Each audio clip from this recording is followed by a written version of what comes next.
Wednesday, December 30th, 2015. Derek Davis here with Rob Vino, sportsbettingtoday.us and Rob Vino Sports. Rob, 4 games on the board today in college football here in the middle of bowl season. Let's start with game 249, 250, Memphis and Auburn. Auburn a 3-point favorite in this one, a total of 62. Game with an early kickoff, 12 p.m. Eastern Time from Birmingham. It's the Birmingham Bowl there in Birmingham, Alabama, played at Legion Field. Weather, an issue possibly in this one. Calling for light rain in the area. Winds don't look to be a factor, but it does look to be damp during the game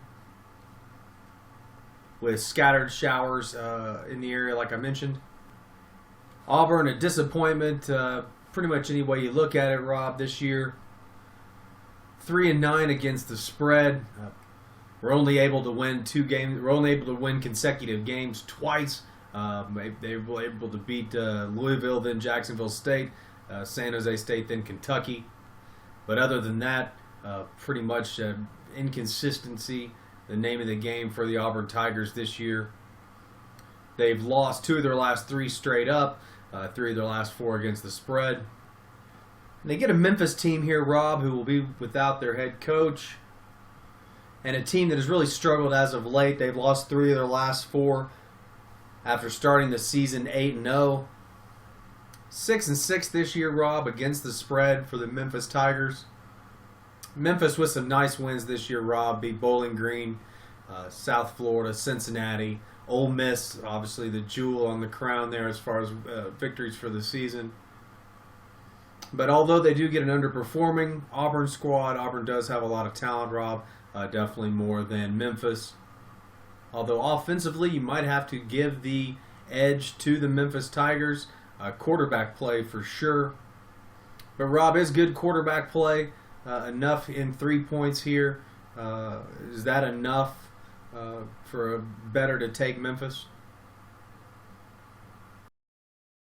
Going to find out if 3.5 is enough to take with Memphis here, Derek. Obviously, you hit on the loss of head coach Justin Fuente, who won't be coaching this game for Memphis. Instead, offensive coordinator Darrell Dickey will step in and coach this one. This is now Mike Norvell's squad, however. He, the former Arizona State offensive coordinator, and certainly he's going to be curious to see what he sees on the field from his team come 2016. So for the game, like I say, Darrell Dickey, he knows the offense inside and out. That's not going to be a problem here. And whether or not Memphis truly suffers from not having Justin Fuente, yet to be seen. Fuente really liked by the players, though, and I think it might have a small thing to do with this, but probably not much.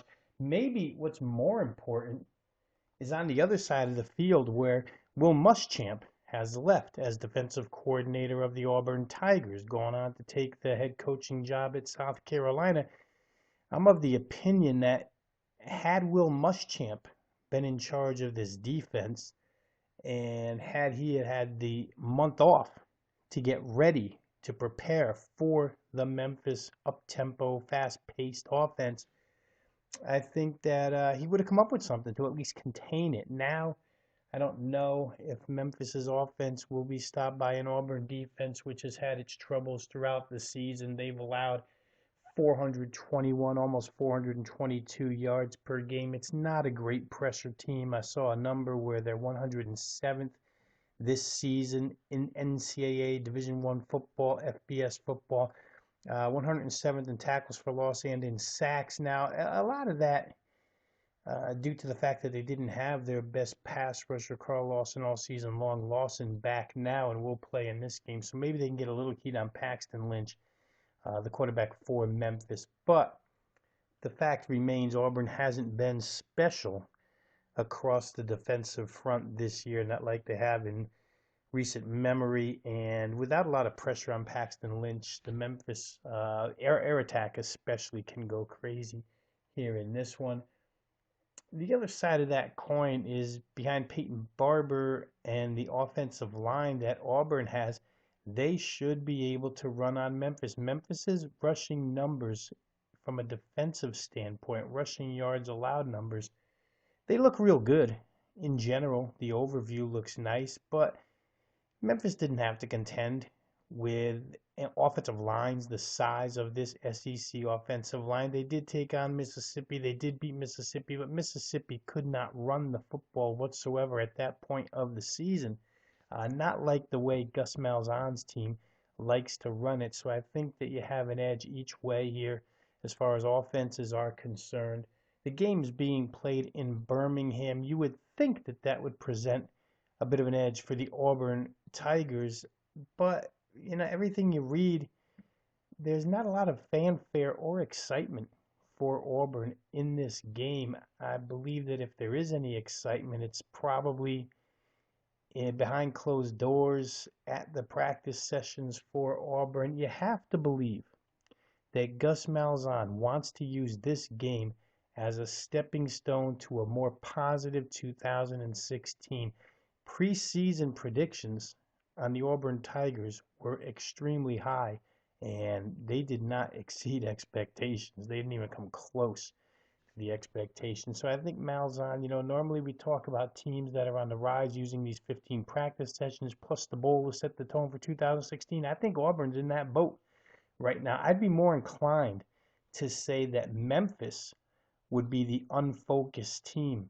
The fact that they were extremely close to becoming one of the New Year's Six or being participating in one of the New Year's Six bowl games, but their season fell apart when they lost to Houston 35-34. And it's interesting in that loss, they were ahead in that game 34-14, knocked Greg Ward Jr., the star quarterback of Houston, out of the game, and then got beaten by a 21-point fourth quarter rally by a backup quarterback.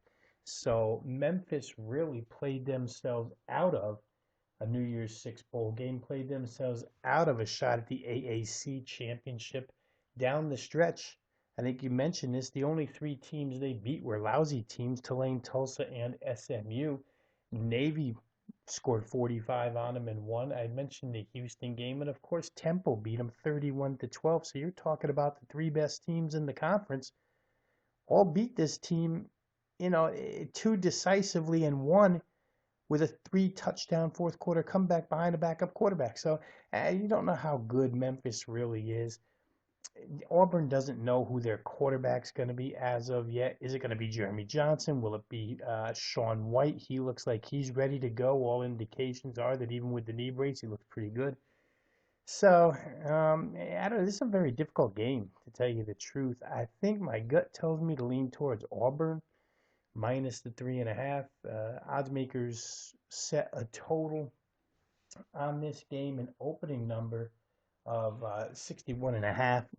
Money has now carried it up to 63.5 in a couple of venues.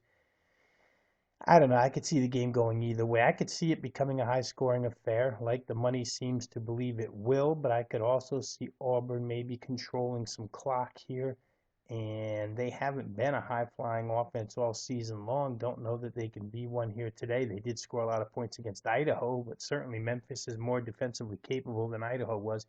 Just an interesting game with a good look towards 2016, I'm sure. We'll see how each team handles it. Like I say, if it were me, I think I'd be more inclined to lay the 3.5 with one of those, sit on the couch and watch it type plays than I would either playing Memphis plus the points or the total in this one.